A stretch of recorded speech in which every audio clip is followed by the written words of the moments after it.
So much, Beth. Thank you. I am ready to get started, and I'm sure you all are anticipating and expecting a great afternoon in this discussion of the hidden epidemic. We have wonderful presenters here on this afternoon, and I'm not going to be before you long. Just want to ask you to do a couple of housekeeping rules. Cell phones, if you could please silence them, put them on vibrate. If there is a phone call that you must take, please exit from the side doors back here and not come in and out of this door, as the presenters will be up here. The other thing, for those that are visiting Central Office, Shared Services Building, the restrooms are right out here. If you come out of the doors and go to your right, you'll find them along the long yellow wall by the reception area. Okay? All right, great. And I thank you all for coming. This is to the Isms in the Workplace, which is sponsored by Diversity and Inclusion. And we are really excited to have the two women that really worked hard to get this together on this afternoon, none other than Lakeisha Garland and Sheena McClinton. Can we give them a hand?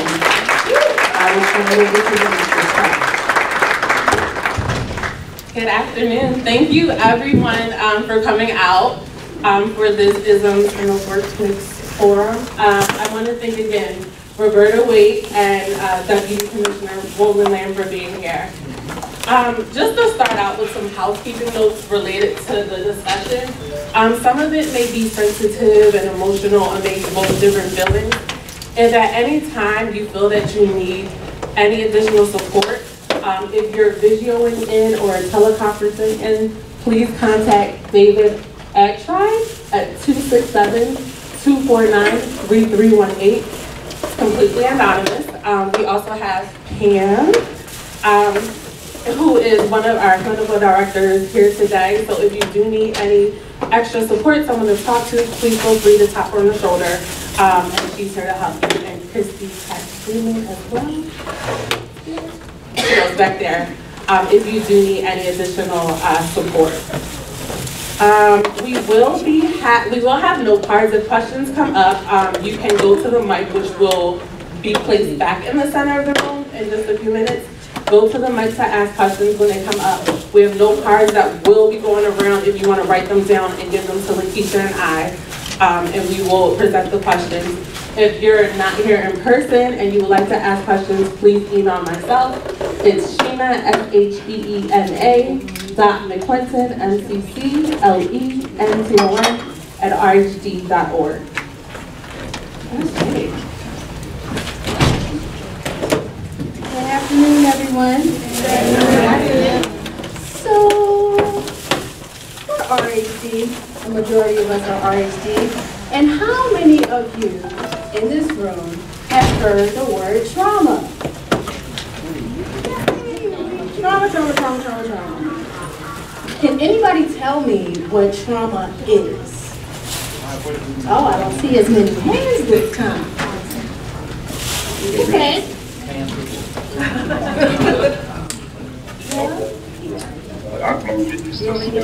Okay. Well, anyway, so the purpose of this session for today, this is the trauma isms in the workplace, the hidden epidemic.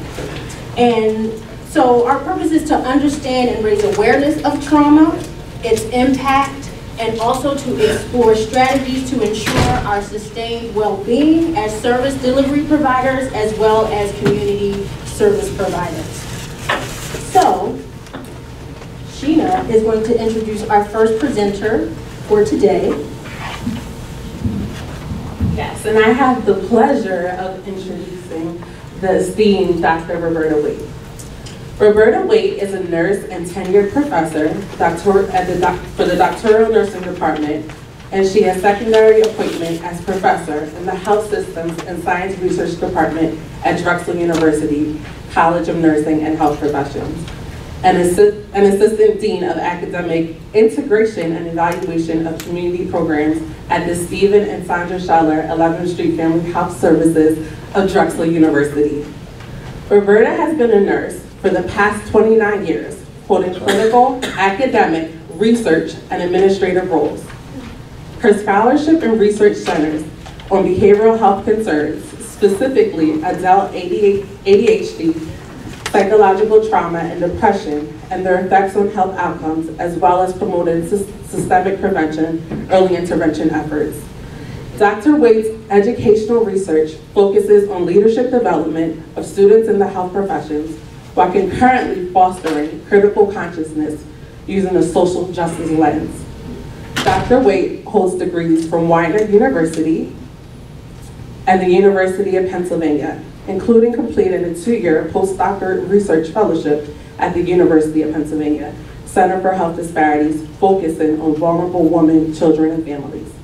Dr. Waite is a Macy faculty scholar and a fellow in both the American Academy of Nursing and Academy of Nursing Education. She works with varied corporate and national boards and community organizations to address health-related concerns and support activism among the broader community. Please follow me in a round of applause as we welcome Dr. Roberta Waite. I hope everyone can hear me. Can you hear me in the back? Yeah, great. I am so excited to be here. This is a topic that is really important to me, that I really focus on a lot within my research, as well as supporting my colleagues in understanding it in practice. So one of the things I really want to start off by just saying is, what do these things have in common? We're talking about violence in the community, school shootings, child abuse, child neglect, sexual abuse. We're talking about homelessness, racism, discrimination. What do all of those things have in common? Trauma. They're traumas, and they're pervasive within our society. So we really need to start to think about, how do these things impact individuals? What is our understanding of it, and really linking that to what these things look like from a health standpoint, what they do to us from a health standpoint. So just to walk through for a roadmap, I'm going to talk a little bit about recognizing trauma, understanding ACEs. Have any of you in here heard about ACEs before? Okay, so I have some company. All right. We're going to talk a little bit about trauma and its implications for health, and then practice implications and interventions. So none of this is going to allow any of us to be experts, but we're planting seeds. That's really what we're doing. So after I talk a little bit about trauma, we are going to watch a brief film clip that I think illustrates ACEs really so well. And then we'll talk a little bit further in reference to that. So looking at what is trauma, what do you consider to be traumatic? Because that varies from person to person and culture to culture. So what may impact me can impact you quite differently for a number of different reasons. What makes something traumatic? So we need to have an understanding of that as well. You don't have to be within a clinical practice setting. This is across many different social service related domains. So what is trauma? So generally, in looking up information as far as a global perspective, it's an experience that overwhelms your body's system ability to cope with stress. It leaves a person feeling helpless, vulnerable, and out of control. And what does that look like? Think about patients, think about colleagues, think about individuals you may engage within your workplace where you're like, what is wrong with them? What's going on with them? What's happened with them?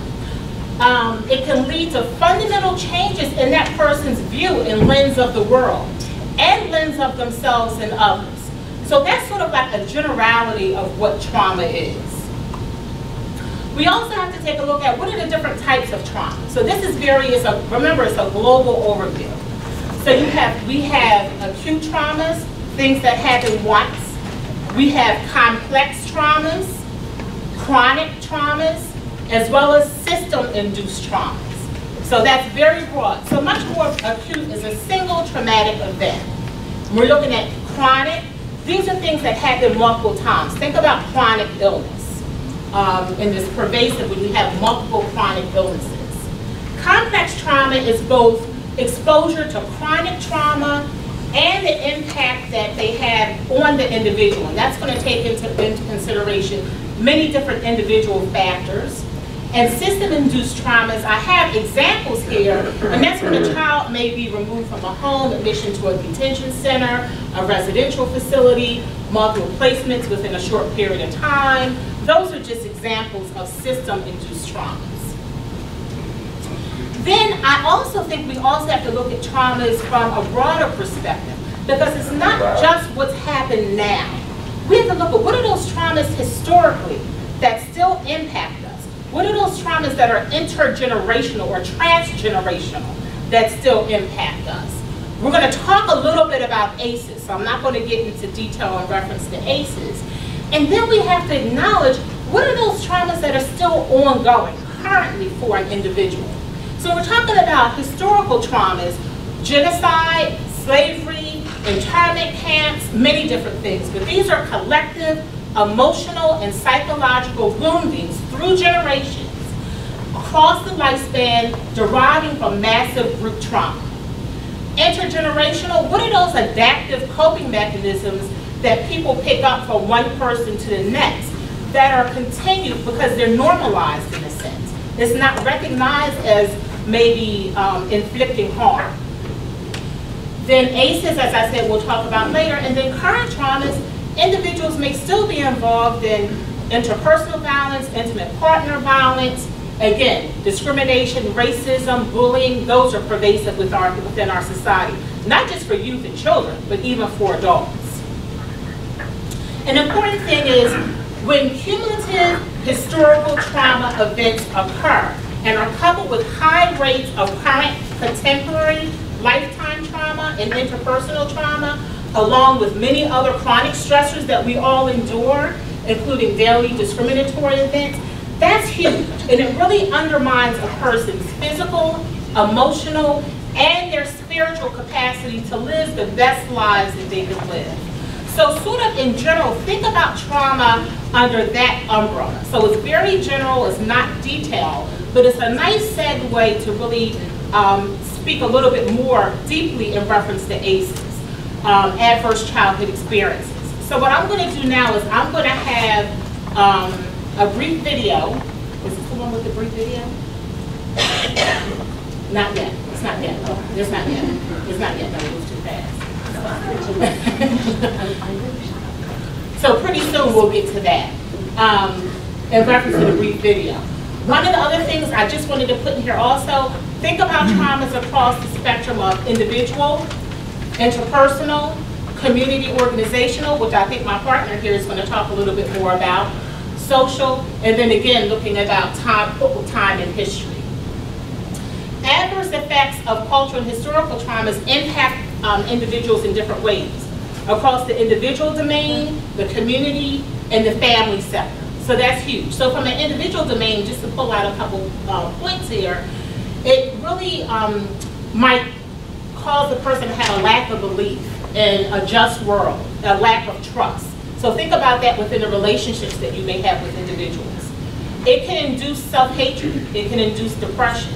And quite often when we find individuals who have been impacted with trauma, we don't recognize the trauma, but we recognize and we treat the symptoms of depression, anxiety, etc.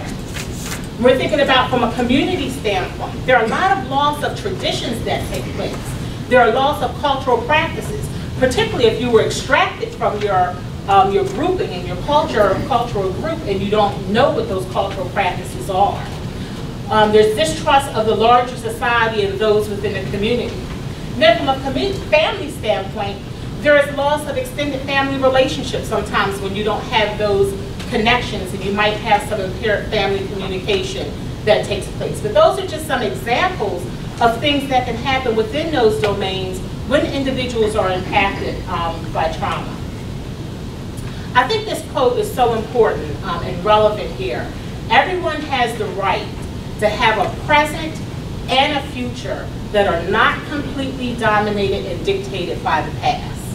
So I think that drives so much of how we think about or should think about how we want to support people in their recovery, supporting increasing their resiliency, and supporting them to thrive. So not just to come back even necessarily to where we think it's adequate, but we want individuals to thrive in life.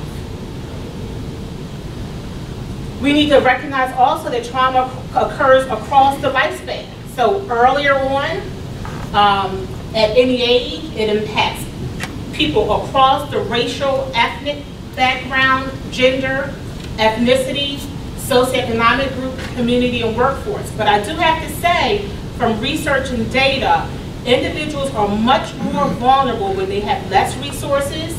We find out that minorities are at higher risk, and those who have lower socioeconomic status are at higher risk because of confluence of factors that intersect with one another. Trauma occurs in layers, and I almost like to think of it like this, and I think this illustrates it, with each layer affecting every other layer. The current trauma is one layer. Former traumas in one's life are more fundamental, basic layers, and underlying one's own individual trauma history is one's group identity or identities and the historical trauma with which they are associated. So always think, when you see an individual, it's not just seeing them, it's seeing what is their history, what brings them to this place, what is their story. It's not just what you see before you. So you really need to have an understanding of the person's story. And that's so important also because trauma fundamentally impacts the person's body chemistry and their brain structure. What's really nice now with research is that there's significant neuroplasticity. So oftentimes things that happen earlier in a child's life, there are ways of making changes with appropriate interventions. So it's not that those things have to have a negative or that level of a negative impact without an intervention. What fires together is wired together, almost in a sense of thinking about it. Complex processes of sculpting the brain occurs converting experience into neuronal processes or changes. Cortisol is impacted. We know about adrenaline and noradrenaline, fight or flight, which is a human adaptive mechanism, which is positive. But oftentimes when individuals experience a lot of trauma, that adaptive becomes maladaptive because it's used over and over and over again.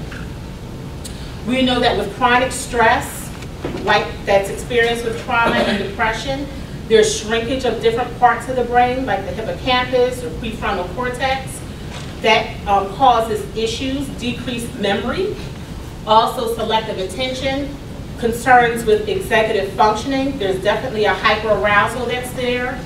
It increases growth of our amygdala, and as well, it increases our fear response and hypervigilance, causing heightening our anxiety and aggressions, which are some of the behaviors that you may see as well. How someone sort of comes out of traumatic experience and their response, the long-term consequences, they are far-reaching, but they are dependent upon many different things. The context, the age in which the person experiences them, that family dynamic or that support mechanism, if there's a loss or if there's coherence there. What are those characteristics of the individual's pre-trauma, and then what are the life conditions that they're experiencing after the traumatic event? So this is another important quote I think is key. Risk factors are predictive factors due to protective mechanisms. And the reason why I think that's so important is even though as I'm talking and just even listening to what I'm saying, it sounds so negative and humdrum, and if you experience trauma, that is deterministic of your life, and that is not the case. So protective factors and resiliency are huge. So that's why it's so important to intervene early as possible, and that requires being able to recognize. So when we're looking at traumas, like I said before, we often see the symptoms. These are some of the symptoms we often see. Increased drinking, people self-medicate. That's their ability, that's their way of coping and adapting. To release the pressure, individuals may cut. They may isolate themselves from an avoidance of fear. So how does that individual cope? And to protect themselves, you may see overly aggressive behavior. So those are just some general things, but particularly in behavioral health, we see a lot of symptoms. So it's important to try and get to the root cause of what are these behaviors that we're seeing? What might they be coming from? So it's not saying that all of them are coming from trauma, but I guarantee you a large portion of them probably are. So now we're going to watch a brief video. Some of you, and particularly I know those of you in behavioral health, may have seen it. But this video really nicely illustrates ACEs, and then we're going to talk a little bit more about ACEs, adverse childhood experiences. And Dr. Nadine Burke, who's a pediatrician, she's in San Francisco. She and I have been on a number of different task forces together. She really has done a phenomenal job in sort of condensing talk about ACEs, and particularly the landmark study of the Adverse Childhood Experiences study, which has really derived and helped us a lot in understanding trauma and its impact across the life course from a health perspective. And then we're going to talk a little bit more after you watch the video. It's about 14 minutes, I believe.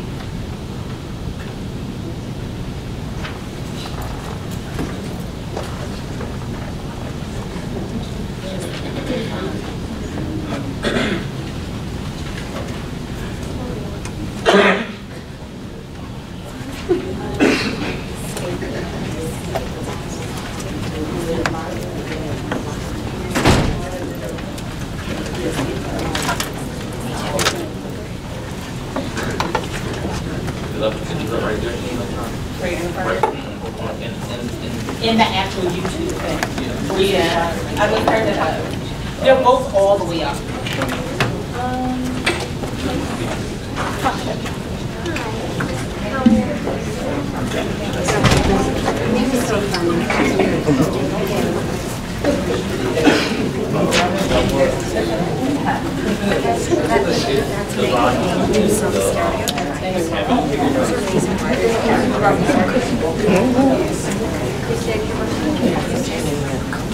I might change my mind.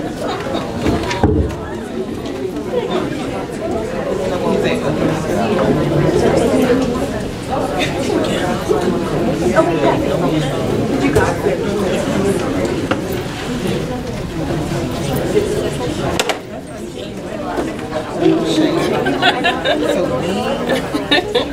Be nice. I guess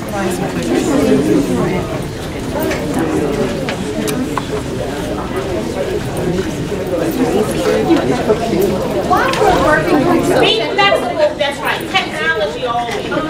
This was working. Did everyone grab an ACE assessment, a self-ACE assessment before walking in today? Yeah, I think I just came out. Does everyone have one? If you don't, please let me know and I'll come around.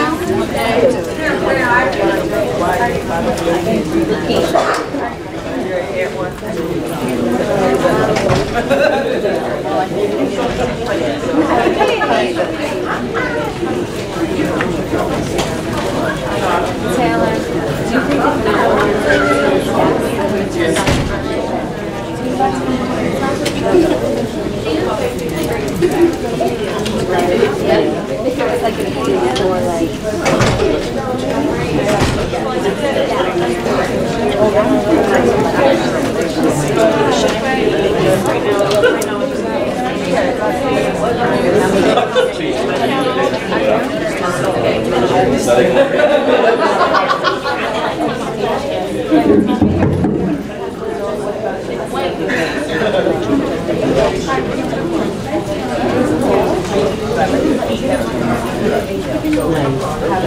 I got you, Taylor.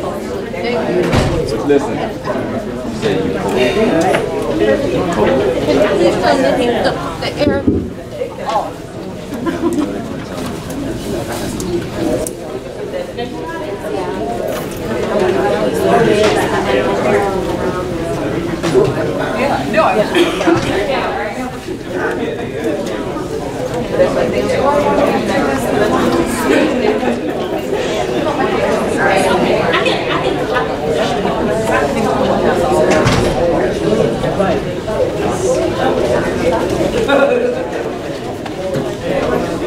Excuse me, are these free?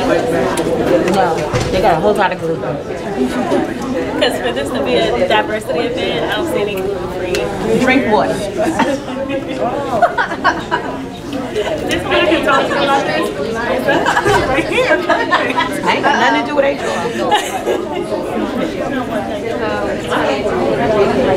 Welcome back, everybody.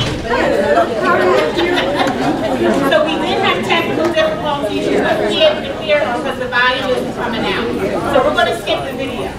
But what I would say is I would encourage all of you to go on TED Talk and just put in Nadine Burke and ACEs, and it'll come up.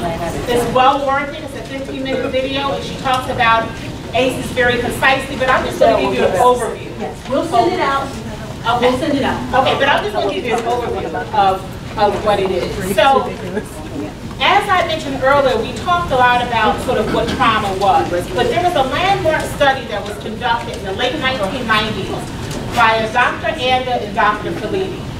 And Dr. Anda was at the Center for Disease Control and Prevention, and Dr. Felitti was a physician at Kaiser Permanente. And they were working actually on a weight loss study. And the weight loss study was actually going very well. But Dr. Felitti was having patients that they weighed a lot, they lost weight, but then they gained the weight back. And he was like, what's going on here?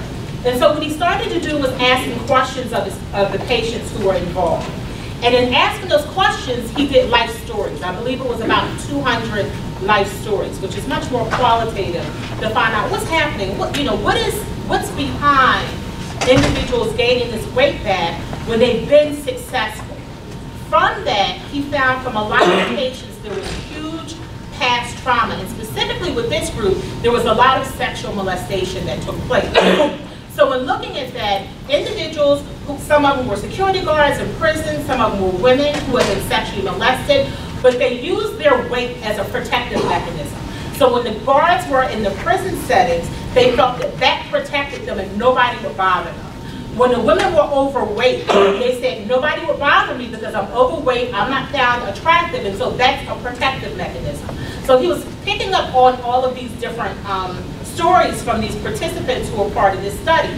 So he collaborated with Dr. Anda at the CDC, and they developed the questionnaire, which really looks at different ACEs. And so it looks at childhood abuse, neglect, and household dysfunction. So these are the different categories here. So in abuse, it was physical, emotional, and sexual. For neglect, it was physical and emotional. And in household dysfunction, they looked at, did you before the age of 18? All of these questions were before the age of 18. So you're filling this questionnaire out as an adult, and you're reflecting back on your childhood, the things that happened to you before the age of 18. Did you live in a house with someone who was diagnosed with a mental illness? Was your mother treated violently? Were your parents divorced? Was anyone in your household incarcerated? And was anyone abusing substances? So those were the 10 questions. Is that what they have that, right? So those are the 10 questions that you have before you that they used. And what they did was they studied about a little bit over 17,000 patients at Kaiser Permanente. And what they found when they did this study was there was a high dose-response relationship to individuals who had higher ACEs who also had chronic health conditions. So someone who had 4 or more ACEs had 12 times the chance of committing suicide, 7 times the rate of depression, increased rates of cardiovascular disease, ischemic heart disease. So all of this is documented empirically. So these are correlations, strong correlations that they found. So these were individuals, and most of the people in this study, again, it was about 17,000 people. It happened in California, majority white, it was about 70%, I believe, white, college educated, had insurance. So this is a population you're thinking, what chronic health conditions are they going to have? And they have this access. You typically almost don't think about the traumas that we've been talking about, but obviously these individuals did have past traumas, they had resources, and they also had significant health conditions that were demonstrable decades later. So even though these things happened before the age of 18, I believe the average age for these individuals was 55, 57 years old. So even decades later, it's showing that there's a huge impact, particularly when there's no appropriate intervention for those individuals. So that was a landmark study for, I think, everyone, really public health, but for healthcare providers, social service, for everyone. So the earlier you intervene, the better, and even more importantly, what can we do to prevent it? Because that would save us a lot, both not just monetarily, but just from a human life factor, that would save us a lot. One of the things that I'm going to also talk about later is, well, in the second piece here, is some of the things that we're doing in Philadelphia and the expanded ACE questions as they relate to the original. But one of the things also that is here, the current one-size-fits-all ACE assessment that I just talked about that you guys had is limited in its household indicators and in things that they look at. Because with any measure, you have to look at what's applicable and appropriate for the community that you're working with. And so that's why some of the questions were expanded for the Philadelphia ACEs study that took place. It is an inadequate measure of adversity within more diverse populations. So a colleague of mine, Dr. Roberta Waite, who's a Stoney Fellow, he's been doing a lot of qualitative interviews, and I know he's done work with PHMC, and they actually surveyed Philadelphians through a telephone survey, and they added additional questions based on research he was doing from qualitative groups that he was holding with individuals. And they added questions dealing with witnessing violence other than the mother being abused, experiencing discrimination based on race and ethnicity, feeling unsafe in your neighborhood or not trusting your neighbors, being bullied, and being in foster care.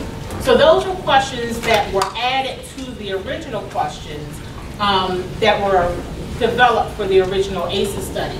I know in talking to him, one of the questions that was in the original ACEs study that almost washed out, that was almost insignificant, was the one that talked about living in a household with your parents, or living in a household where your parents were divorced.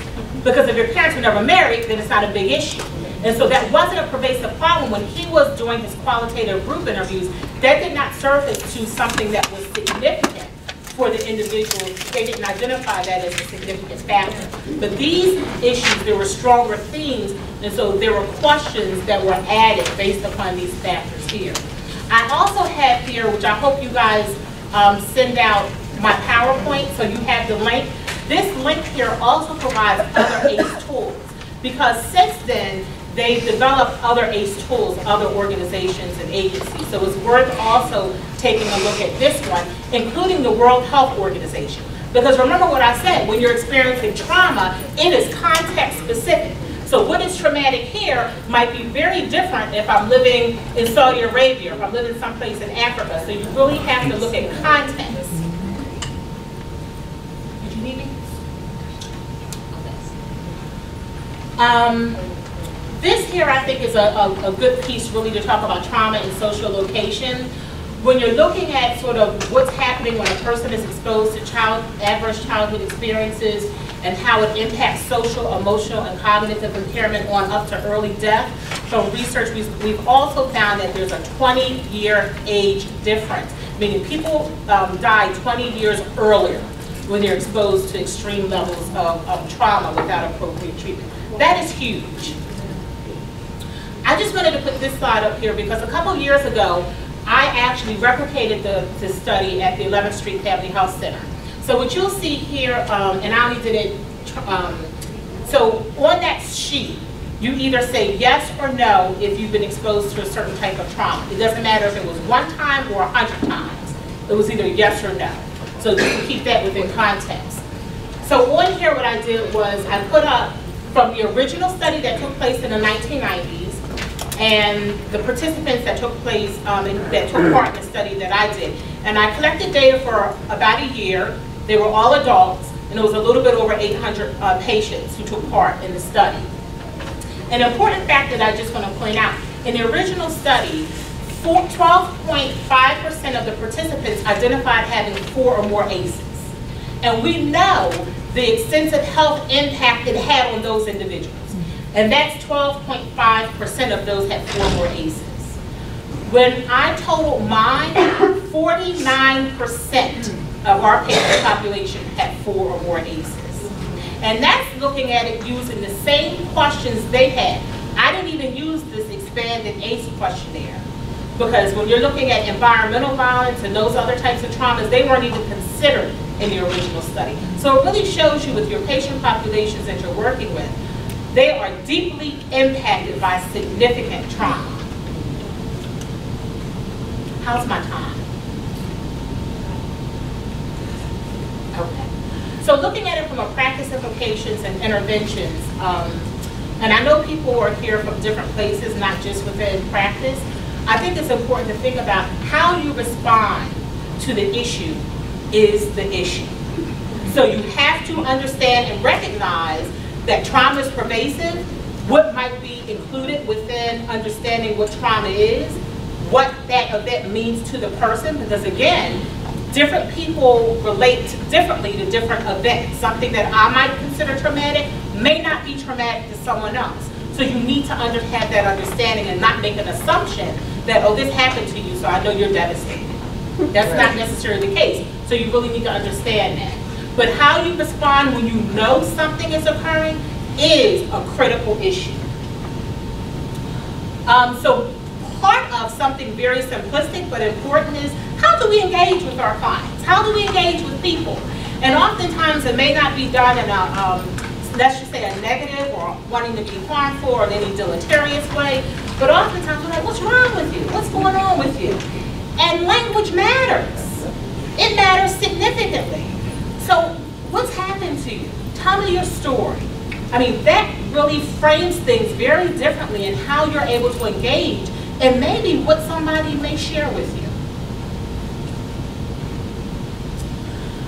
Significantly, we often hear, and you probably often hear, engage in a trauma-informed way or use a trauma-informed approach.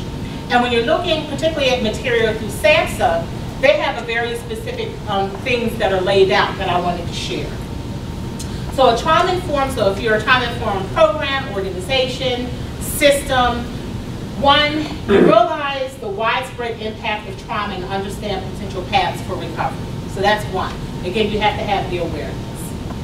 You want to recognize signs and symptoms of trauma in your clients, your colleagues, family members, staff, and others that are involved within your organization or within the system. How do you respond? Because if you recognize that you just don't want to do anything, you need to be able to respond. So you want to respond by fully integrating knowledge about trauma into policies, procedures, and practices. So that's huge. So how might it look very different from a policy standpoint when you're reading through your policy to make sure what's coming across is in a trauma-informed way? In your practices, what are some of the changes that might take place that would make it more aligned with a trauma-informed way? Maybe the language and how you work with your colleagues and patients. Maybe it's the environment. Maybe it's increased or heightened sensitivity to the different material that you have laying around. A lot of different things come to the picture when you're thinking about these factors. So that means more than your eyes really needs to lay eyes on it. So you really need to have this looked at across all different levels within organizations. Resist. Seek to actively resist re-traumatization. And so that's an important piece. Other areas, you want to promote safety. That takes time. But also, that also provides information, and you want to enhance the trust. A big thing, you want to share power. That's easier said than done, but that's hugely important. When you communicate, you want to communicate with passion. And I think one of the things that really takes place, I know within all of the systems within FPCN, is really providing holistic care. That is so key. So it's not just a medical model of diagnosing, I'm going to write you a prescription, but how can we help to optimize this person's health holistically? So that's why you have many different things such as your nutrition education, your mind-body work. I mean, that's huge, because one of the things they've also found out through research is not everyone takes to talk therapy, which is great, but not everyone is responsive to talk therapy. So what are those other mechanisms? What are those other ways that somebody can work through this process that is not only just cognitive, but is also within their bodies? So mind-body therapy is wonderful. I also know that creative arts therapy is wonderful when you're looking at dance movement therapy and how that works. Music therapy, art therapy. Oftentimes people can't put words or language so they can draw, and that's their way of communicating what's happened to them, how they're coping, how they're dealing with it, how they're moving forward.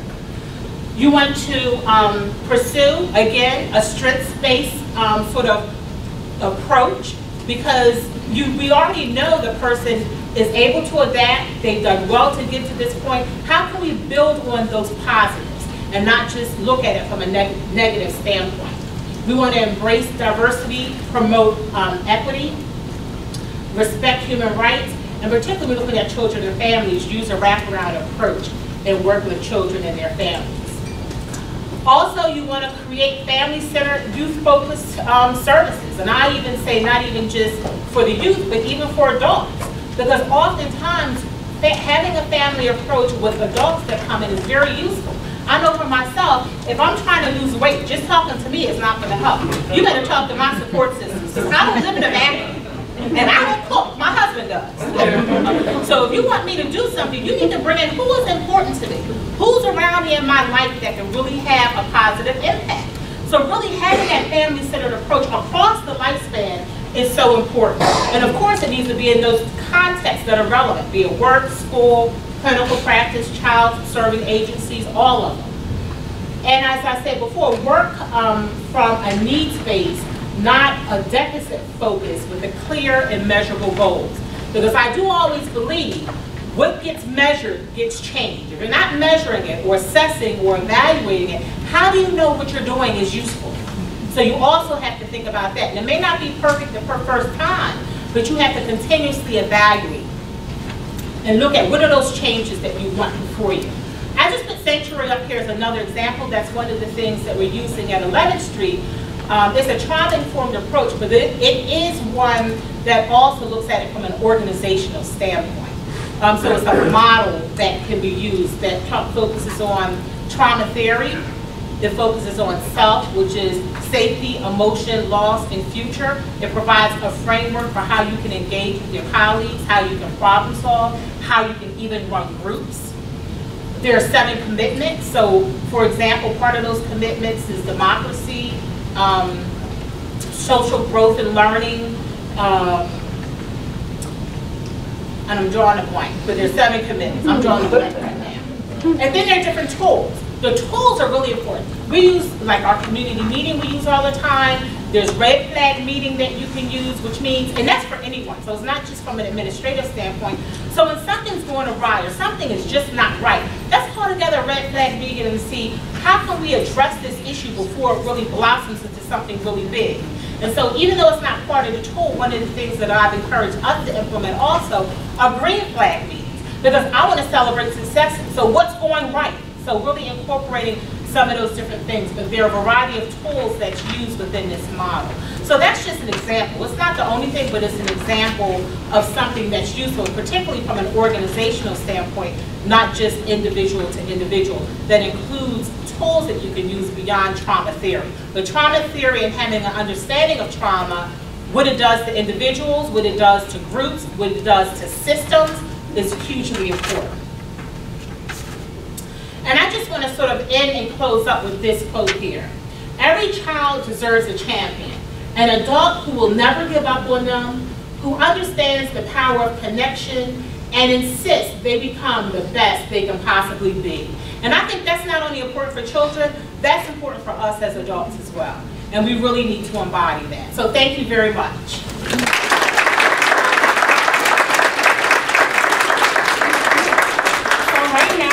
Open it up for any questions or sharing, because there are a lot of you in here that have a lot of experience in this area as well. And you can just step on up to the mic or talk loudly. I want to say something. Yeah. I want to say thank you so much for putting this together. I'm a person that fits everything you talked about. My issue right now is my doctors, my therapists, everybody that I come involved with, because I've been a part of being able to be blessed to be a part of RHD, receiving services, they don't know how to react to everything you said. So this is new to them, so they're trying. But what it's doing to me is regressing me, and I see other people that I'm involved with, they're regressing. So my question is, a person like myself, who has been introduced to some of the techniques, the ACE, I've had those things done on me, and what you're saying is true. But where do we go for people like myself who work in the system, but also is a person who's affected by trauma? So So that's if you don't understand, if somebody could like help me, because I'm not really good with words, but I'm good. I use art. Okay. I use art. Being a part of my peers program right here has saved my life. And they can't understand how I'm getting better. But it's because of the services that I'm receiving, and I try to give back and teach them. Like I do scribble, like, oh, no, what was this? Well, let me explain it to you. And once I explain it to them and break it down, that ace that you showed with the different spaces, that's me. And I show them the different parts of my life, and that's how the artwork shows what's going on with me. But they don't know how to help, because that's not their field, and they don't want to go, and they don't want to feel what's happening. They don't want to feel less than a doctor or less than a therapist because they don't know about this area. So, that's what I would love to hear, if Nate or an email or something, how you can help a person like myself who is really getting well. But at the same time, people don't know how to help us because we're coming out when we look like we're still in. Well, I think that's many things in one question you just asked. Now, when you say help, it's like help across the lifespan of your life, because it's just not healthcare services, because really what you're talking about is really healthcare services. But it's looking at many other dimensions. So it sounds like you're within a context that's really supportive. But I do think there is a learning curve for many providers, because I don't think this is something I know for a fact. These are things that are not pervasively taught, because it's something that I'm a start support of right now, even within our college of nursing and health professions.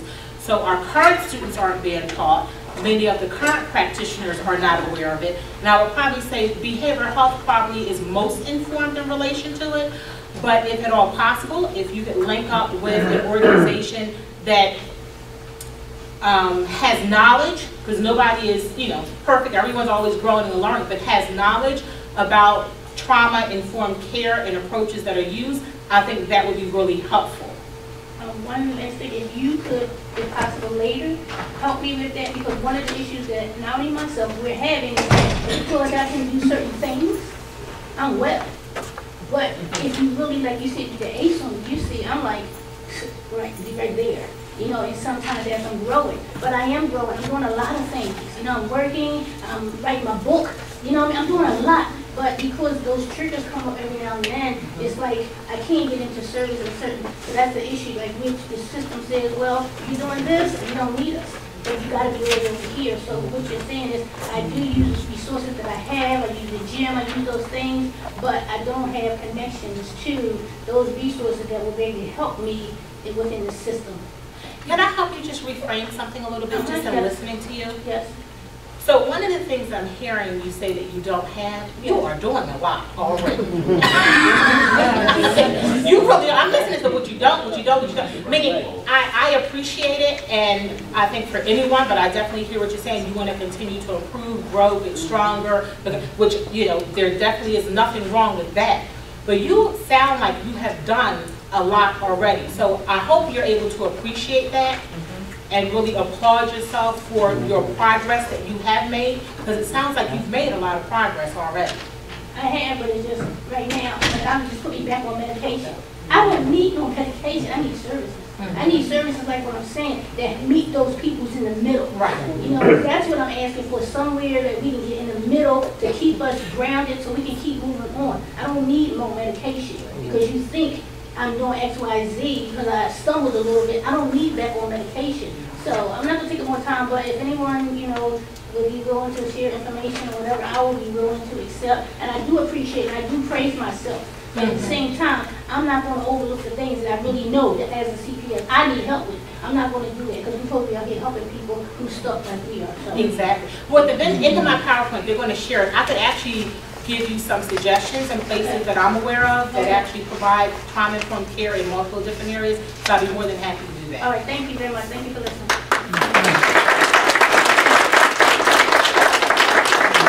Anyone else would like to share questions or comments? Because it sounds like a lot of you work in the area and do something about it. Do you have any comments? I'm just saying it takes courage to acknowledge when you go wrong in life, where things that affect you in life. A lot of people don't look out and say, well, that affected me and this is how I felt. They keep it bottled inside. So I just praise her for acknowledging what's going wrong in her life and looking for ways to try to help. Sharing her story. Yep. Thank you. Yes. Because I can tell you, I won't have the courage. Yes. There's an organization in the city of Philadelphia, the Institute of Family Professionals. They're funded by the United Way, but they have a 3-series of trauma, and it's a free training. It takes about 1.5 years to actually get through all of it, but it's so comprehensive that it gives you're able to walk away with an understanding as opposed to just getting an overview or some idea of it. You actually practice it because there's 6 sessions, then 12 and 12. And it takes about 1.5 years, and if you like afterwards, you can become a certified trauma specialist. But it gives you the first how to take care of you while you're helping someone else with their trauma. And then just it's so in depth in the fact that it is being offered and it is free and it is in the city of Philadelphia. It's a great opportunity for anybody who would want to take part in it. Can that link be shared? Yeah. Because I think that's good to put out when they send the rest of the information out. I think that would be very useful to add. Okay. Any other feedback? Yes. I don't have feedback, but I do have a question for you. So I'm a therapist, and as a therapist, I know that everyone, all the providers are moving more towards being trauma-informed, which I think is great, but I think I would like to hear a little bit more about what that's going to look like as far as, like, you know, medical professionals, how they're going to be acknowledging, or, you know, if you're opening the door and inviting your patients to talk about the trauma. Yeah. You know, I know that there's the process of referral and everything, but then what are they going to do with that once they do, you know, have a patient who acknowledges that? How is that then going to be handled? So, because it is something that's delicate and it can send somebody back. You know, so if they're not prepared to deal with what, you know, they're opening up in their patients, what does that look like? Well, you know, one of the things, and I can only, I guess most relevantly, I could talk about what happens at 11th Street, since that's where I am. And I think what's really beneficial is when you're able to work within teams, which I think is happening at all the different sites. So I think that when you're bringing individuals in, it's not that they're going to share their entire story with you, but when you're picking up that there is something going on, there's that nice handoff, and you're bringing your behavioral health consultant in there who might be working with that client a little bit more in a very different way than a primary care provider is. I would even hope we could get to the point where primary care providers would even recognize and understand and even be attuned that something might be happening. They may not even know what, but something might be happening that really is raising some red flags, and it might be related to some past trauma or current trauma that's going on. And that's when they can bring in their other partner that is more skilled in that area. So I don't expect for them to sit in and have therapy and have them tell their whole story, or the client tell them their whole story, but they might have that door cracked open, because sometimes they may have a trusting relationship with that primary care provider where they're the first person that might get that message that something might be happening, so they're going to include more members of the team that are going to be useful in supporting and helping that patient.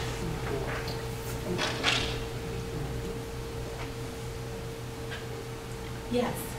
I might need everybody's help with this. I'm so glad you made that preface, so it's not on No, there was a piece about, it alluded to losing the client before you even get started.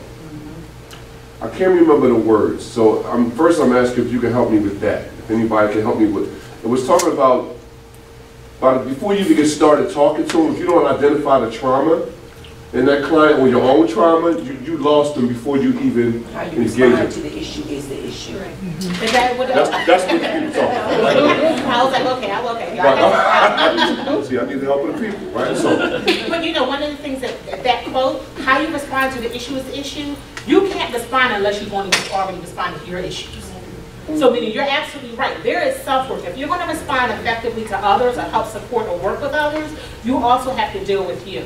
And one of the things that I do know is, particularly in working in this area, when I've assessed other healthcare providers, they mirror their patients. So meaning when they've taken the ACE questionnaire, they have just as many ACEs as the patients they're caring for. So if they haven't addressed or worked to, work on themselves, put it that way, then you're not going to do well in working with your clients. So it's an ongoing process. So you definitely have to understand and look within before you can effectively reach out to help others. So in that respect, is it fair to say, like, what I try to practice and teach is this: when you in engagement, like things like body language, tone, you know, even when there's information being conveyed to you, how we respond has a whole lot to do with what happens right after that. Absolutely. Right, how you sit in the chair, how you, again, you still talk, you know, it's stuff like that, right, that I don't know. Do you care about me? Right. Do you really want to hear what I'm sharing and saying with you? Because if I don't think you care, you're not going to get anything deep. But somehow there's expectation. Like we expect people sometimes to be somewhere they're just not. Yeah. So if I'm not used to making a better, right, then that's just where I'm at. So what you made your damn bed. I don't make a bed, right? So how can we work on that?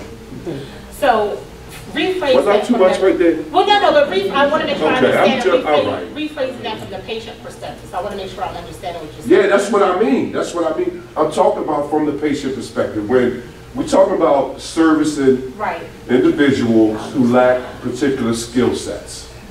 So are you asking, like, from the patient, if they're not used to or understanding trauma or knowing what's happening to them, how are they going to be able to work on it? Is that what you mean? Right. Or if the person who's offering the service ain't even in tune with their own trauma, how it gets in the way. That's the whole piece of it. And that's the whole part, honestly, of becoming trauma-informed. So if you're starting a trauma-informed, it is educating yourself, all of your staff members, as well as your patients. So as you're educating yourself, you're educating your patients as well. Right. So that's a part of education and becoming self-aware and acknowledging what it's about and what it does and how it impacts you. So that's a process that takes place. You're doing it at the same time. Right.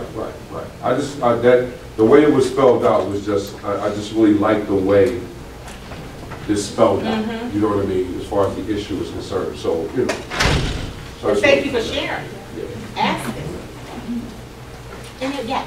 And I think just to piggyback on what you said, and thank you for a really wonderful presentation, you know, we talk a lot in trauma-informed care about a parallel process for staff, right? So the safety and the empowerment that we as staff have to feel that way, or we can't really deliver the kind of service that we're talking about, and that acknowledgement, you know, that everyone has their own trauma and are going to be triggered by other people's traumas. So in those kinds of scenarios, they're reacting.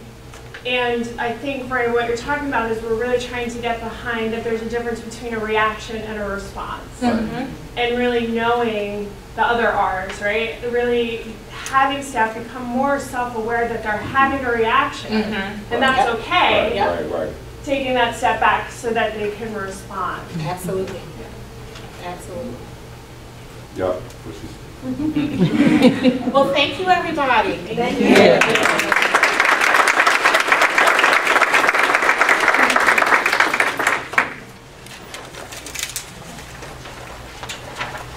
How's everybody doing? Okay, so before we present our next presenter, I'm just going to welcome you to a 5-minute break. Take a stretch, grab some cookies. If you want to take some time to reflect on the ACE assessment, feel free to do that. So we'll just take a break for 5 minutes.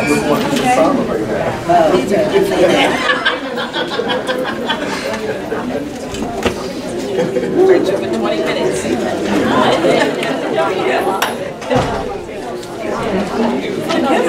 See a lot of the same stuff showing up on this. It's really good.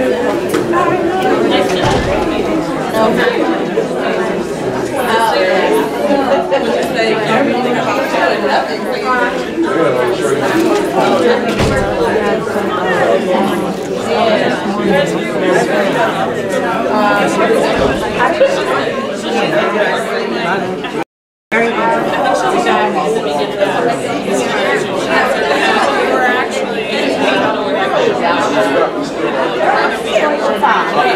know what? I ain't even say that.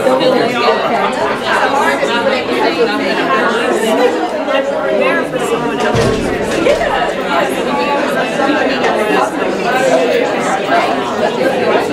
So,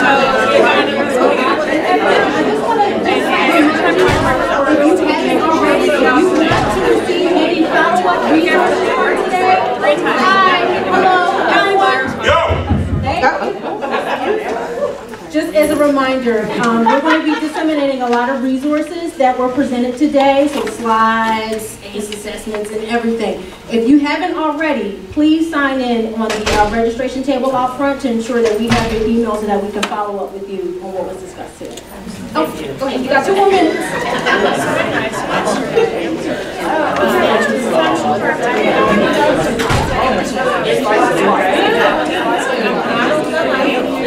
That's a really good present.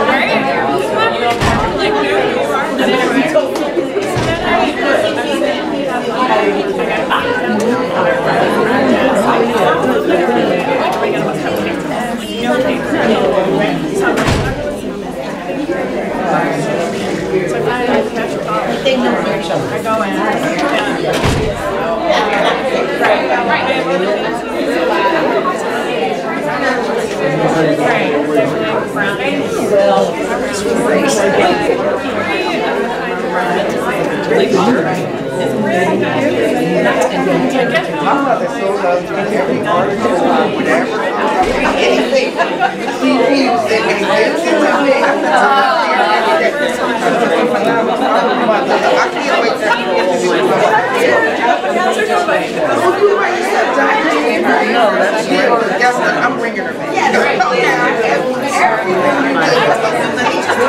Shit off the table. Okay?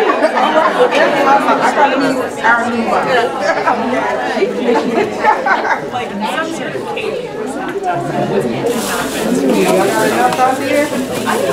Okay. All right. Thank you.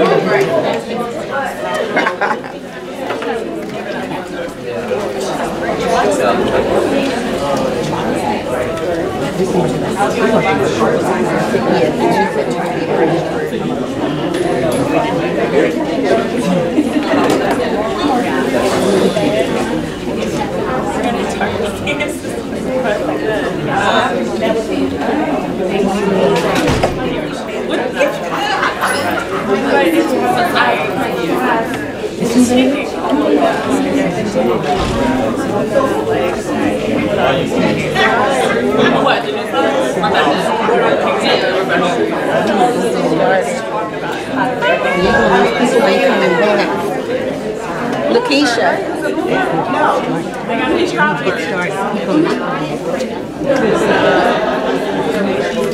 Good for him. What's the other number? Yeah. Very good for him.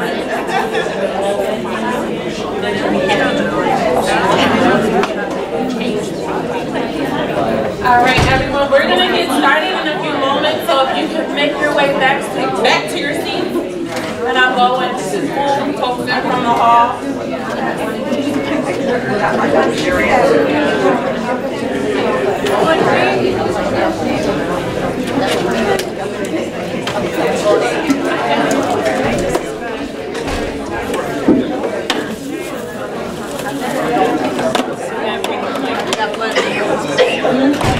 Yeah. I just don't have sugar this time.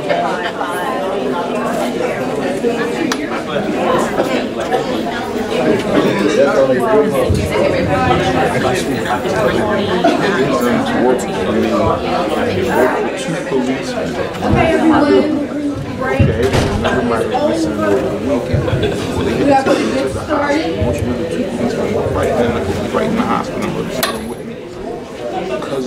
So our next presenter, I'm not sure if you know his face, but you certainly know the name. Appointed Deputy Commissioner of Planning and Innovation for the Department of Behavioral Health and Intellectual Disability Services. Deputy Commissioner Roland has been working in the field of alcohol and substance abuse dependent treatment for over 43 years as a counselor, therapist, supervisor, coordinator of addictive services, program director, trainer, lecturer, consultant, and administrator. Because of the extent and nature of the various positions held within the behavioral health system, i.e. managed care services to the uninsured and coordinating the single county authority, he has been providing cross-system management across several different work cultures. Deputy Commissioner Roland has for the 21 years has been very involved in the development and the implementation of integrated behavioral services, integrated behavioral health models, and for the last 11 years has played a significant role under the leadership of former Commissioner Dr. Arthur C. Evans, PhD, in Philadelphia's transformation to a recovery-oriented system of care. Currently, he is assisting in moving the system to a population health approach. Deputy Commissioner Roland Lamb was honored in 2010 by the American Association for the Treatment of Opioid Dependence, receiving the Niswander Dole Award. In 2011, was honored by Faces and Voices of Recovery with the Vernon Johnson Award, and in 2012 received the Lucian Blackwell Award. He was a keynote speaker for an Alcohol Recovery Conference in Sheffield, England. He is the 2013 American Association for Treatment of Opioid Dependence Conference Chair. In 2014, he received the Caring Community Service Brian Early Award. 2015, Leading Health Change in Our Communities by Healthy Newsworks, and in 2016 was awarded the Conversation Inspiration Award by Be a Part of the Conversation. I had the pleasure and the privilege of witnessing Deputy Commissioner Roland Lamb at a Hill conference back in November, and I knew that his messaging was definitely something that we all needed to hear. So without further ado, Deputy Commissioner Roland Lamb.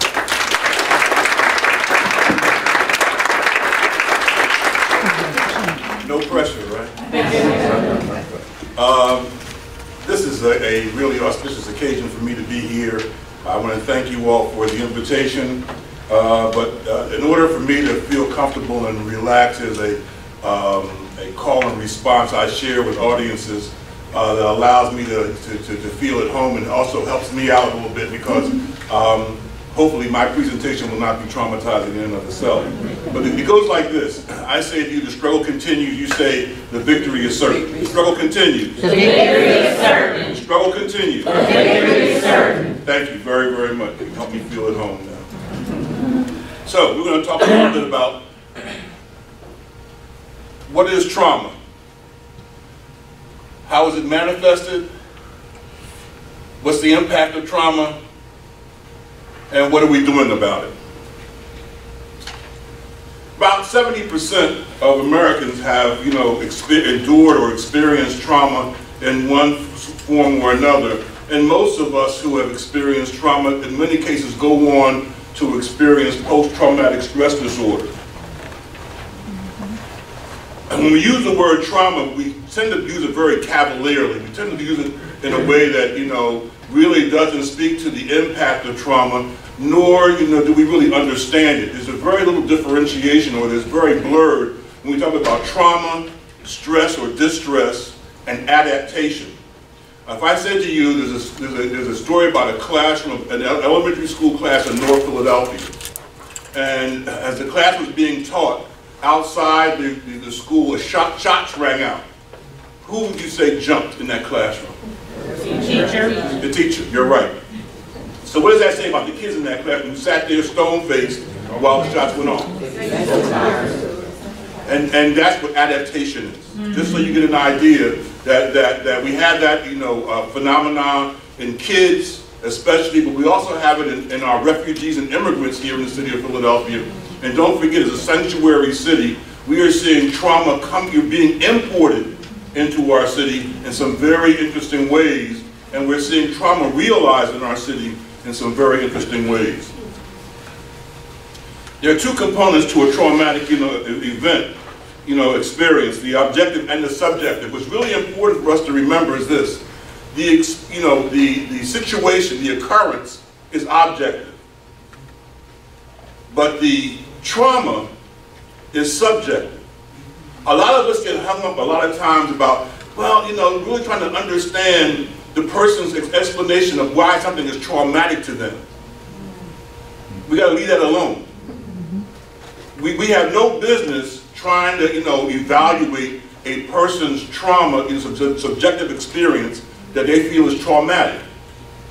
We understand the occurrence and we hear the experience.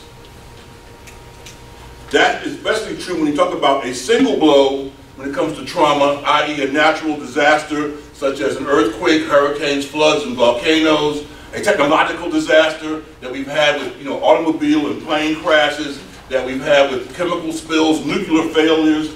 Those are single blows kinds of trauma that we experience. Also criminal violence. Unless you live in a violent area, a lot of times we hear about criminal violence over the television set. And we're going to talk a little bit about what that criminal violence transmitted to us means. There's often an overlap between the single blow of trauma and the repeated blows of trauma, and that's primarily that occur with kids. Prolonged stressors in terms of being natural versus human-made trauma, deliberately inflicted by people, are far harder to overcome than those natural disasters. In fact, the issue of betrayal, and especially that betrayal that occurred between a parent and a child, is often much more difficult to address and much more difficult to overcome than that single blow or that natural occurrence. The situation is caused when deliberately in a relationship with a person on whom the victim is dependent. The variables of man-made trauma, war. Well, we all know about war, about human rights abuses, kidnapping, torture, criminal violence, rape, domestic violence, child abuse, and sexual abuse. The risk factors for children are very, very important. And like was said earlier, and I'm trying to move ahead since we'll do some of this because it's repetitious, are disabilities or intellectual disabilities in children that may increase caregiver burden.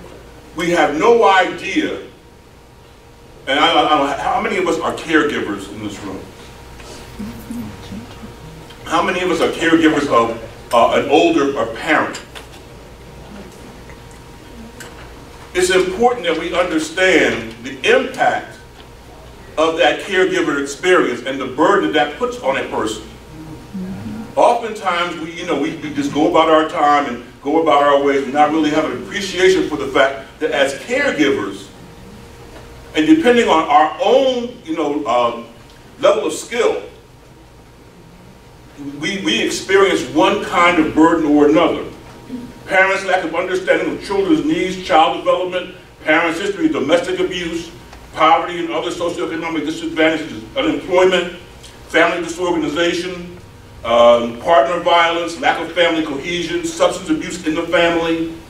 And by the way, that should not be discounted at all. Substance use in the family is traumatic.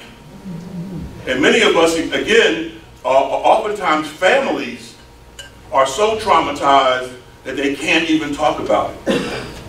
Young, single, non-biological parents. Poor parent-child relationships and negative interactions. Parental thoughts and emotions supporting maltreatment behaviors. Parental stress and distress including depression and or other mental health conditions, community violence. I want to show you just a couple of slides here. The number of cases of child abuse in the United States in 2015 by age of the victim. And beginning to take a look at, boy, from 5 years old and younger, we see the real increase and the real significance of child abuse. We see it in terms of sheer numbers, in terms of whites, Hispanics, African Americans, but at the rate we see African Americans and American Indians or Native Americans and Alaskan Natives. This is something I really want to stress here, and this is about stress. The issue is, most importantly, that young children need parents to buffer stress. They need a parental figure to buffer stress in order to develop good coping mechanisms. It's not that we have stress, it's how we deal with it. It's how we are equipped to deal with it. And so our ability to cope with stress is oftentimes learned in childhood, but it's buffered because we have parents. Or we have a caring adults who get in the middle and buffer those stressful events for us when we're growing up. Because stress can go from positive to tolerable to toxic. As we begin to take a look at stressful in its adverse childhood experiences, we begin to see that the more adverse experiences in childhood can actually lead from to disrupted neurodevelopment, society, the social and emotional and cognitive impairment, adoption of health risk behaviors, disease, disability, and social problems, and then early death. A little bit about that too, because the fact is that for many children growing up in the city of Philadelphia right now, this is a real probability.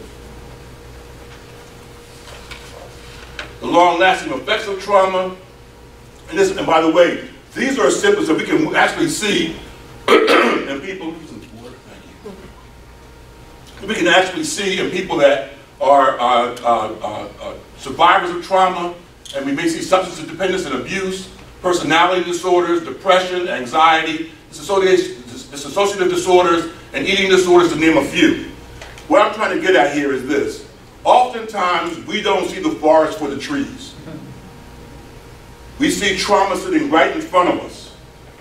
And in many cases, and I'm going to say this, and hopefully it's not taken the wrong way, when we see a woman who has had a career or spent time in her addiction, 9 times out of 10, there is trauma underlying that.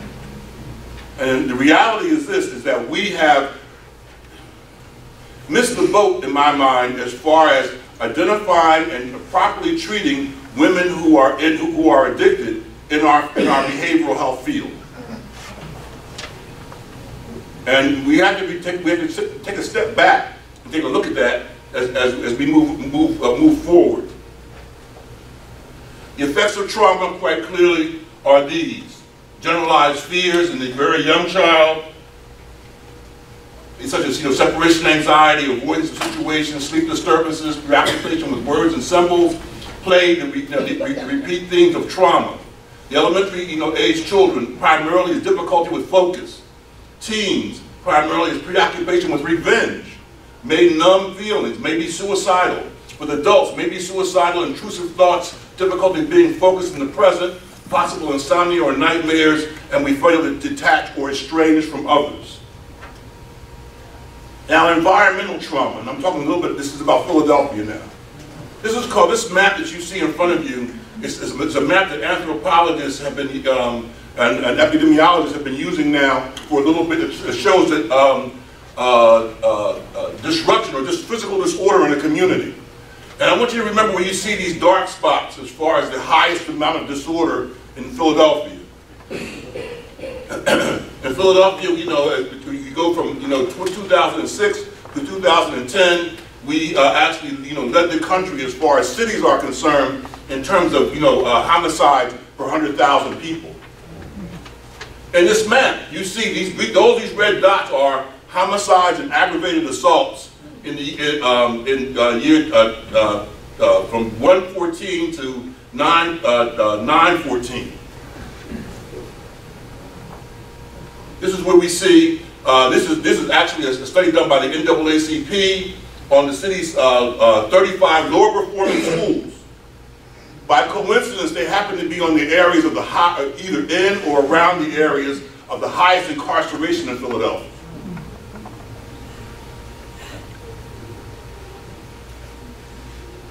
This is where we see the most in terms of police incidents of heroin possession and distribution in the city of Philadelphia. And again, remember how you see this pattern of colors. This is where we see the most Narcan administrations in the city of Philadelphia. This is where we see the deaths. Everybody see the pattern here? Now you say, well, Roland, why are you showing us this? You're supposed to be talking about trauma. Ladies and gentlemen, this is what I'm talking about. It's trauma. These are areas where I'm calling, a traumatized environments. We see high violence, high amount of drug trafficking, homicides, and you see overdoses, and you see death. Also, you see this is the areas that have the least amount of access to health care.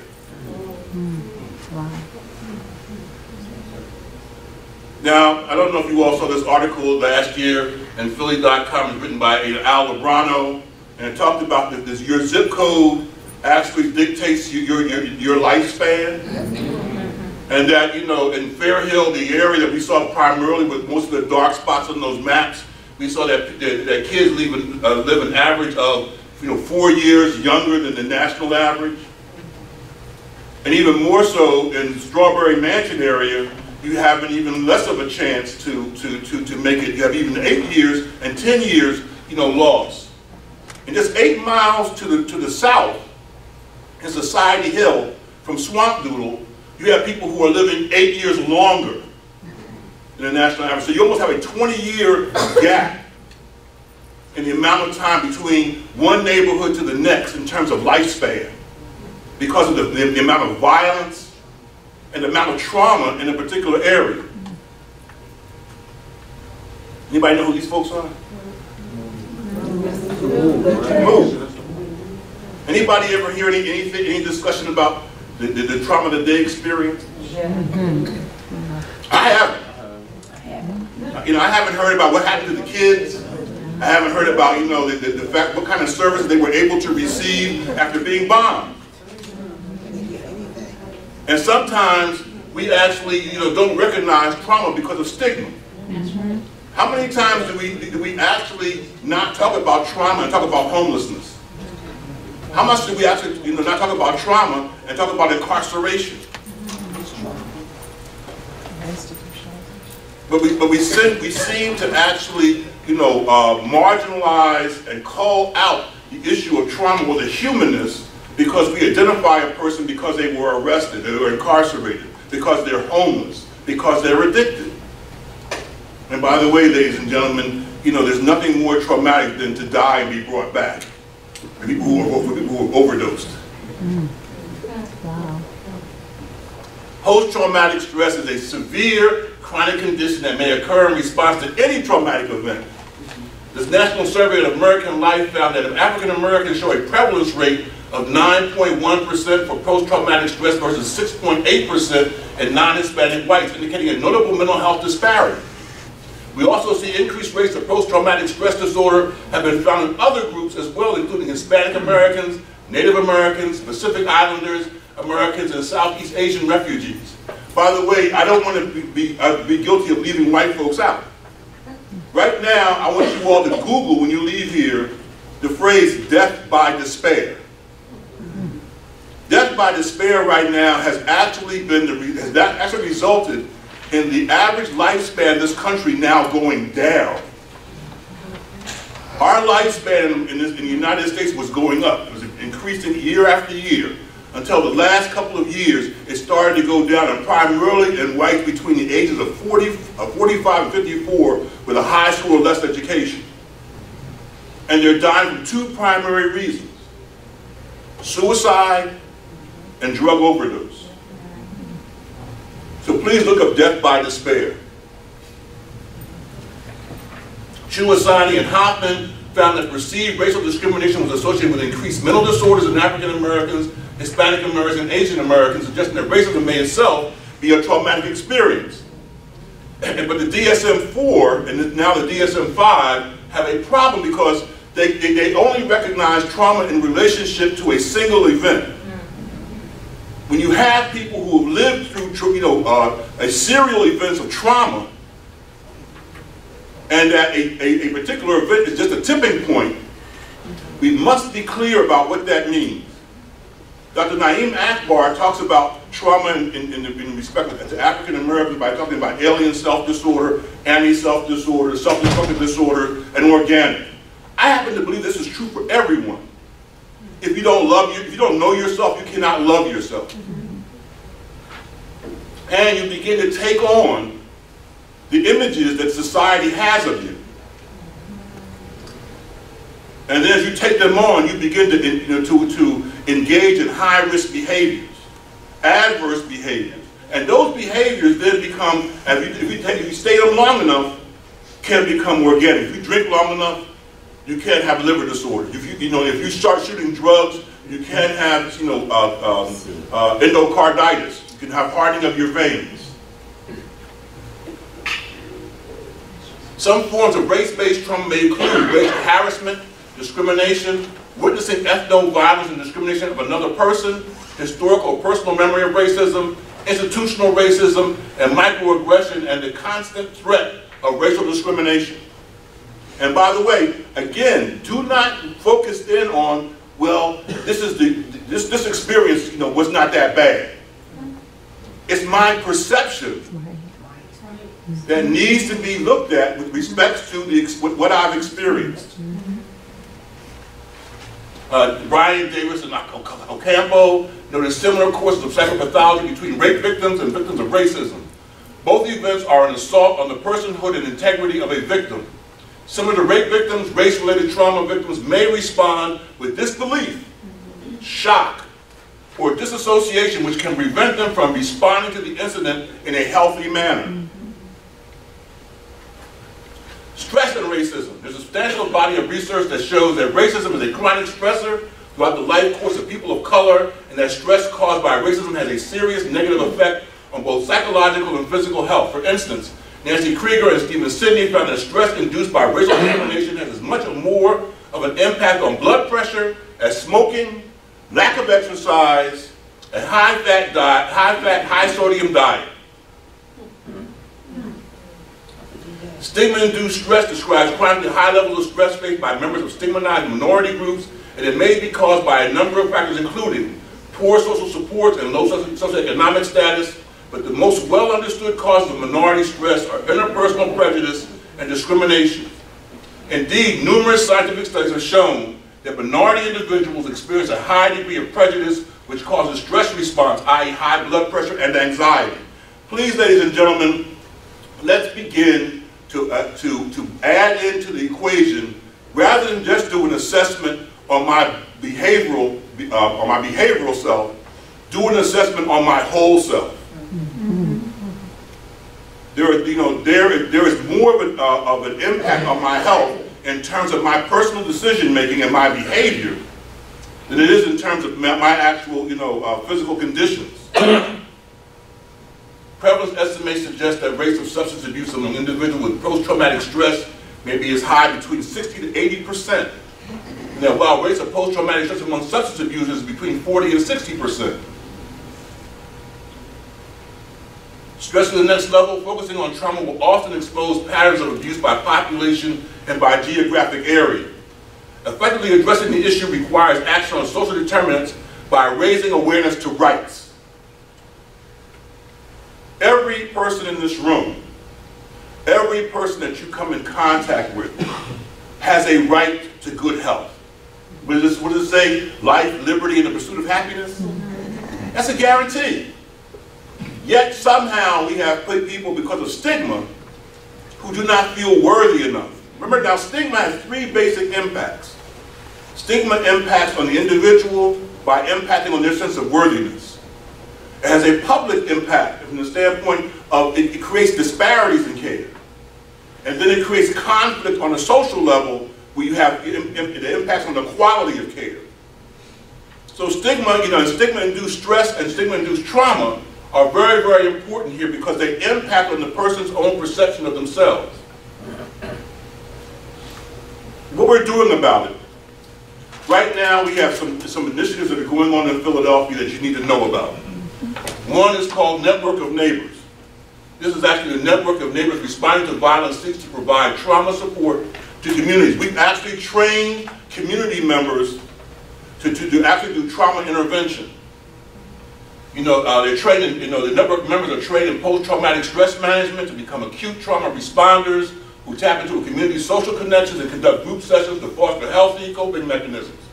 Over the next 5 years, we intend to expand network by training 400 additional trauma responders. I would hope that some of you all in this room would look into Network of Neighbors. Another program that we have is called Healing Hurt People. This is a program that we've actually partnered with our Drexel Hahnemann, that's now in Temple, that's now in University of Pennsylvania, and now at Einstein, also at St. Christopher's Hospital for Children, where we're actually, with children and adults who come in, or young people who come into the hospital, victims of gunshot wounds, stabbings, violence are actually intervened with, in the hospital to get them to get them services, to address their needs. We also have prolonged exposure, which allows us to be able to engage in a very therapeutic and evidence-based way, folks, with respects to an evidence-based intervention called prolonged exposure, a form of behavior therapy and cognitive behavioral therapy designed to treat post-traumatic stress disorders. We also got into providing for our providers and for the community trauma-focused cognitive behavioral health. And this is primarily a treatment approach that incorporates separate individual sessions for the child and for the non-offending parent, along with conjoint family, parent-child sessions to be effective in treating post-traumatic stress. Do not discount stress in young people. We also have child and family traumatic stress intervention. It focuses on two key risk factors: poor social and familial supports, poor coping skills in the aftermath of potentially traumatic events. Again, training the people themselves to address their own trauma. The protective factors that we're looking for are these: the ability to cope with stress effectively and in a healthy manner. Remember, stress becomes untenable when it's unpredictable, when it's continuous, and you have no ability to master it. You cannot integrate yourself because the stress is overwhelming you. So we have to be able to have an ability to cope. Being resourceful and having good problem-solving skills. Being more likely to seek help. And again, this is very important. Most folks don't seek help. How do we help people to come out of the darkness? Number one, we have to begin by celebrating people where they are. Engaging people in their communities and making sure that folks know that it's okay to share. Holding the belief that there is something you can do to manage your feelings and cope. I like to say hope. What's the difference between today and tomorrow? Hope. And that's a beautiful thing when you consider the fact that somebody who walks into your office seeking seeking something from you, leaves that office with a sense of hope.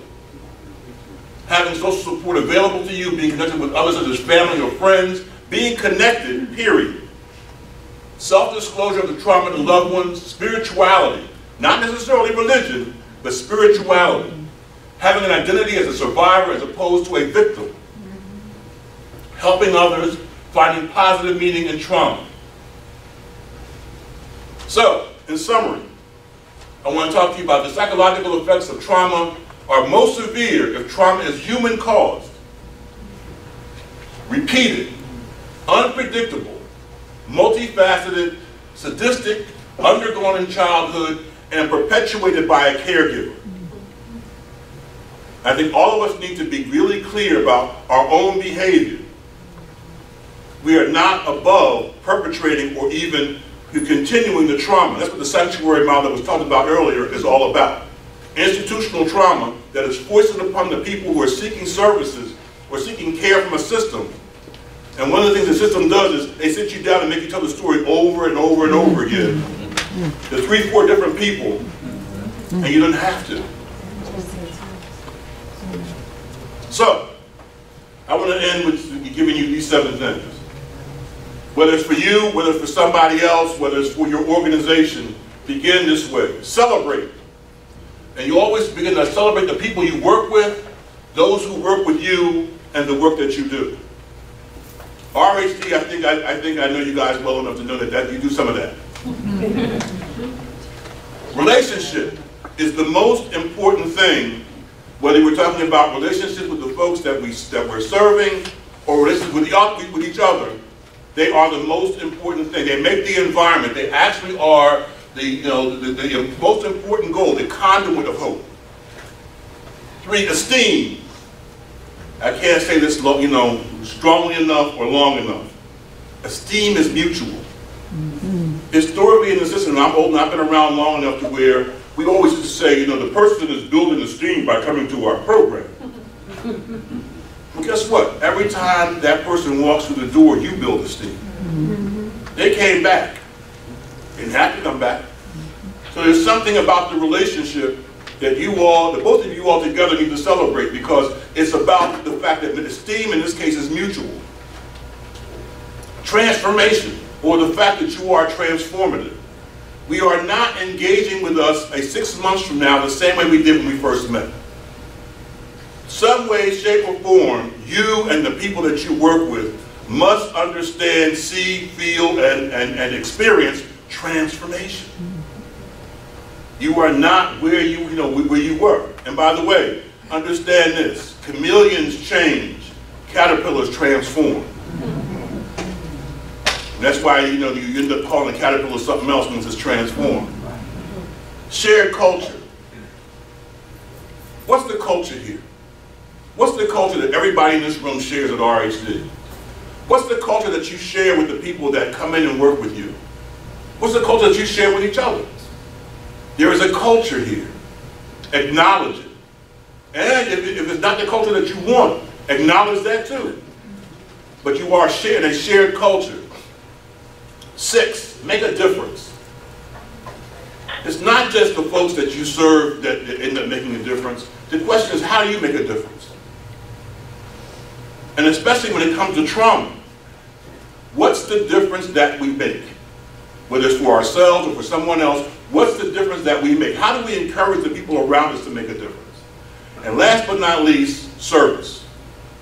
I heard the term help a lot here today. And I'm here to tell you guys, you don't help people and you don't fix people. You serve people. And the first thing that you got to do with somebody that you serve is listen to them. The reality that we have to deal with at this point in time, and especially in this society, in this day and age, is listen. That's the gold. I mean, that's the diamonds on the ground here. It's interesting. When a diamond is laying on the ground, what's it worth? It's worth nothing. It's sitting on the ground. But when you pick it up, and realize it's a diamond, then all of a sudden it has worth. And if you're smart, you got worth, because you're going to put that diamond in your pocket and you're going to go and you're going to cash it in, or you're going to shine it up and do something with it that's going to add to its value. The idea is that when you are dealing with people, you are serving them. You are not coming from a position of strength. You're coming from a position of weakness. I don't know. You have to help me to understand what it means to be who you are. As was said earlier, you have to help me to understand what happened to you. So ideally, we want to be able to, be those people who are picking the diamonds up off the ground. Service is probably the most important thing that I can leave you with. And that's why it's important that with respect to our office, the Department of Behavioral Health, and this program, that there's a collaborative relationship. That we share a mission and vision. That we involve the community. That we now rely on evidence-based focused interventions. That we are integrated in our approach. No one size fits all, and everybody's not ready for the same thing at the same time. And last but not least, we're champions. We're champions of the people that we work with and what we do. And on that note, hopefully I didn't put anybody to sleep. I'm going to say thank you.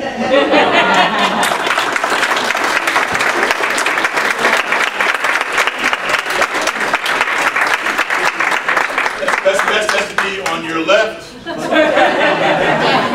as opposed to the fully fanatic. Any questions?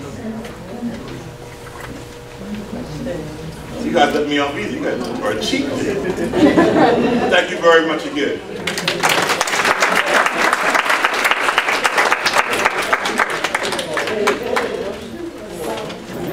At this time, we're going to bring Rochelle Gunther up to close us out. And we do, I'm going to put up on the screen some slides that kind of illustrate what's going on across the RHD Corporation in terms of trauma-informed care initiatives. So before I just quickly close, let's thank Sheena and Lakeisha and Baroness for an absolutely delightful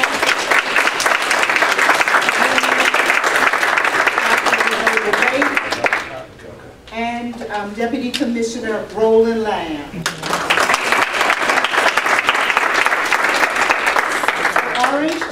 has embarked on a multi-year initiative to introduce trauma-informed care in every division in all 15 states where we provide services.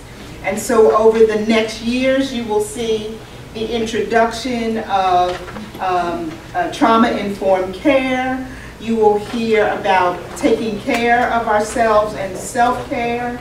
You will hear about coping mechanisms and trauma-informed interventions. Again, this is a multi-year endeavor that you will see taking place throughout the corporation. But when it comes to your program, make sure that you take advantage of the trainings that will be available to you.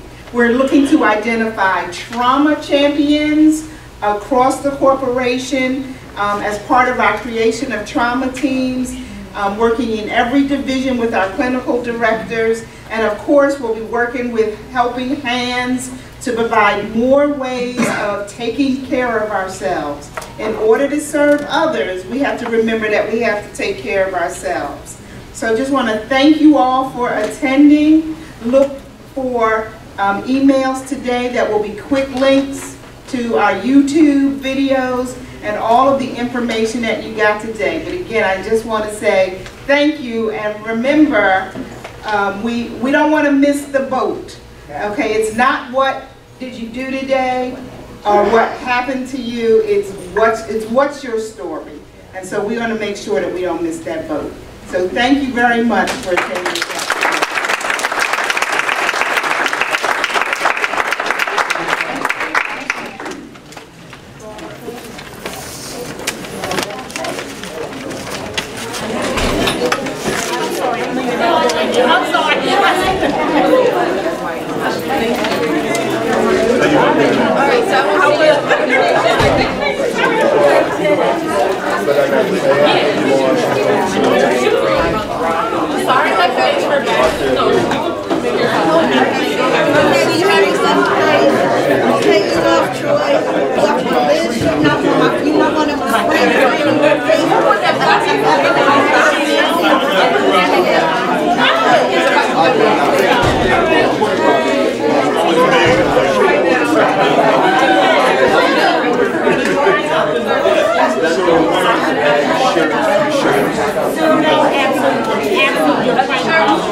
We need someone to straighten up.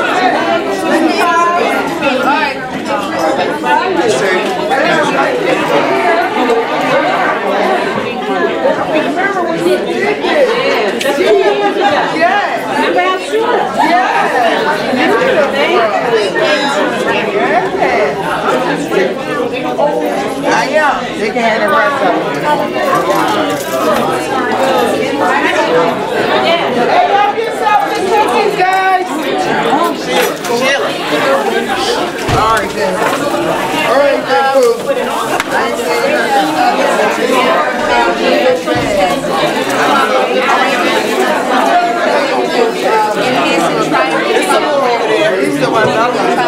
Macadamia? There's a whole thing over there. So it's serious. You have to take them to whatever.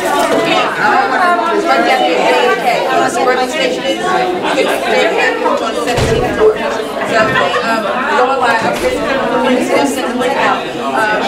But it's for people who want to be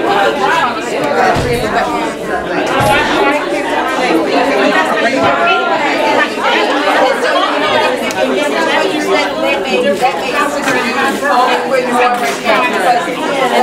I've heard people say not that you're being traumatized, but you're reprocessing the trauma, which has to happen. Okay, I was traumatized at 15. I processed it like that. I processed it again, and I'm desperate to do it again. And it's been years later. But each time you do it, it changes for you. But it doesn't mean you don't have to address it. You still got to address it. Sometimes it makes it look like you're going to but it's not. Right. As a I need more assistance so that I can move it.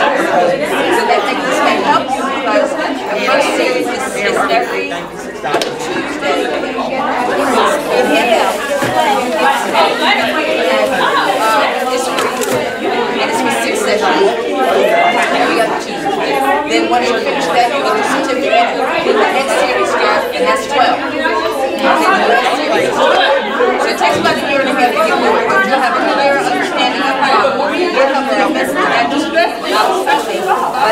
My trauma was usually, but like I said, as it shows up, you have to process it.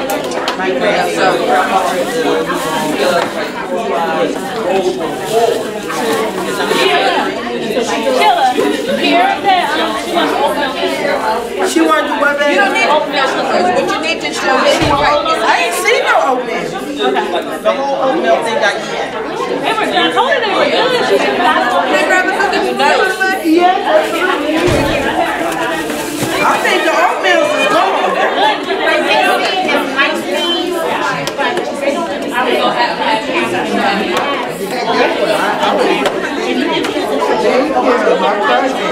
On my birthday, but I know.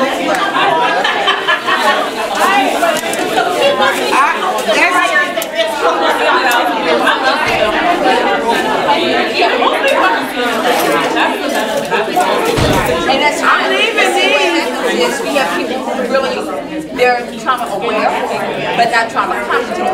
So they don't know how to just listen to what you're saying.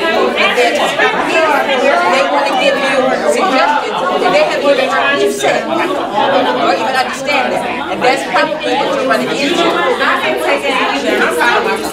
But that's because I'm trauma certified. I'm a trauma certified specialist. So you have to be aware of something all day long. Being confident enough to help somebody do it when it's different. And if you can't, then you say, you know what, I really don't understand what you're talking about. But I know somebody who does. And then you pass it off. And you got to be okay with passing it off to somebody who actually does know instead of sitting here acting like you and saying, oh no, you don't know. I need to help your ass. See, that's not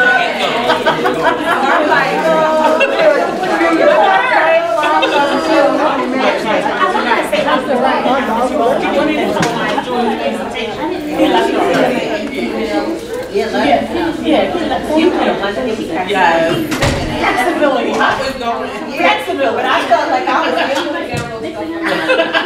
but it was like, no. Now she made me think in these ways that I hadn't thought, like not just the trauma, like really taking me through layers. So when you did the onion, and it's like, okay. But that ain't your fault, that's her fault. It was phenomenal. Exactly. A lot of people left there.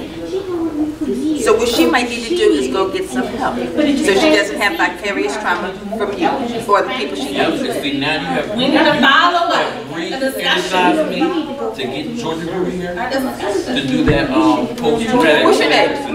Brenda. So I'm gonna call Sheila because I'm gonna hook up and see who I know that's actually doing that, just so that because they have some trauma support groups where they go and the person they let you guys run the group, but there's a facilitator there to help with stuff or whatever the case may be. I'm gonna call Sheila and give her that information.